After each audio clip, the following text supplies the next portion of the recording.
Well, it's the National Week of Restorative Justice. It's a program that brings those who have been victims of crime in contact with the offender in hopes of reconciliation. The first case recorded was in the 1970s. It set a precedent in courtrooms across the world. Our Sylvie Lendvay met with the offender.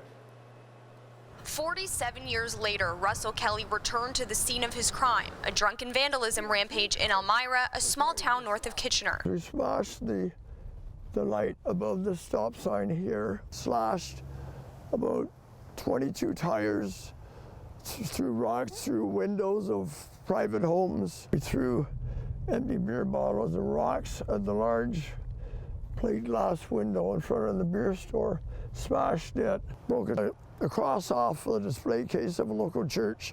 A boat pulled out into the street, punctured and rolled over on the street. Russell Kelly and his friend were 18 at the time. But when a person just makes a mistake, when there's true remorse, they deserve to have a second chance and repair the harm and learn from it so that they don't make the mistake again. And that's what Russell got, a second chance. The two men were given 18 months probation and were ordered to help pay for the damages. Why no jail time? The probation officers asked the judge if they could instead apologize to each and every single one of their victims face to face. The judge agreed.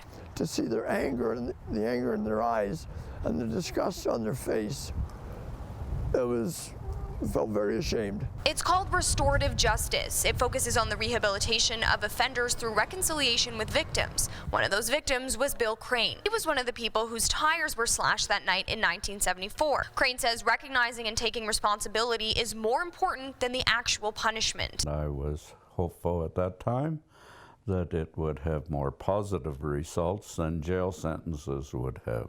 Russell used that experience to turn his life around. Because if I had been just sent to jail, I'm sure I would have re-entered society with a hardened heart, a chip on my shoulder, and chances are I might have been a repeat offender. Russell worked in many fields throughout his life, including factories, security, and maintenance jobs. The Elmira case set a precedent in Canada and around the world, although the idea actually originated years before. The Indigenous communities used restorative justice for thousands of years. More than 50 countries now use restorative justice to resolve conflict. It's even being used in Canada's armed forces as they work to fight misconduct. Russell Kelly shares his story in prisons, schools, and at conferences to show sometimes second chances do really work. Sylvie Lendvay, CHCH News.